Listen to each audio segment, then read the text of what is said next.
시험 순간에는 어떻게 하셔야 되는지 아세요? 딱 이것만 간결하게 머릿속에 나와야 돼요. 자, 화자는 어떤 상황 속에 있는가? 긍정적 상황인가? 부정적 상황인가? 그래서 제가 플러스 마이너스 하는 거예요. 자, 그 다음에 이 화자는 자신이 이 상황을 직접 겪는 주인공인가? 관찰자인가? 자기가 남의 경험을 보고 있을 수도 있잖아. 자, 그 다음에 그리고 이것이 화자가 주인공일 때는 자기 자신에 대해서 얘기할 거예요. 자기 자신의 삶에 대해서 얘기를 할 거라고. 근데 화자가 관찰자면 외부 대상을 보겠지. 그렇죠? 자, 가끔은 시는요. 외부 대상을 보다가 나에게 이렇게 생각이 수렴되기도 해요.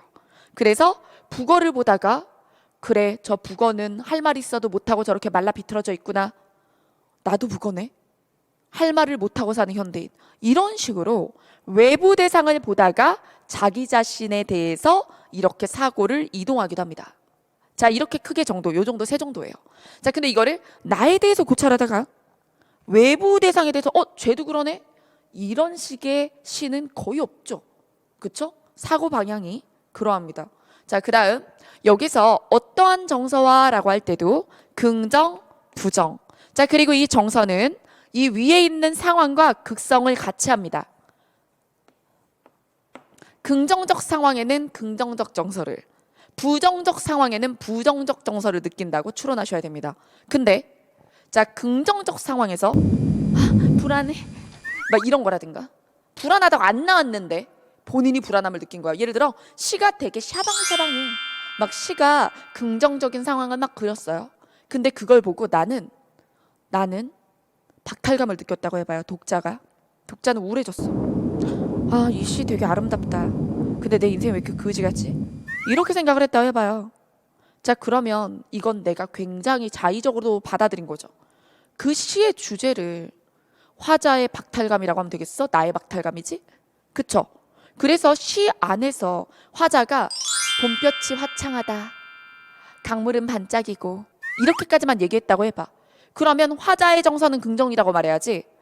나오지도 않았는데 화자는 아마 이 아름다운 봄 풍경을 보고 박탈감을 느꼈거나 막 미래가 불안해졌을 것이다. 근거 없이? 이러면 안 된다는 거지. 자, 그 다음에 부정적인 상황에는 부정적인 정서. 자, 부정적인 상황에서 막 일제강점기가 막 나와 있어. 근데 거기서 와, 친일파의 감정에 이입해서 긍정을 느낀다. 그러려고? 그죠? 이상한 거죠? 자, 근데 가끔 이런 시는 있죠. 자, 지금은 너무 고통스러운 현실 속을 살고 있다. 그러나 앞으로는 좋아질 거야. 희망을 잃지 말자. 이렇게 얘기하기도 하죠.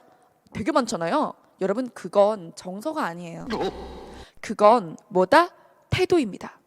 태도. 상황과 태도는 극성이 다를 수 있어요. 왜? 우리는 운명을 극복하고 개척해 나가는 인간이니까.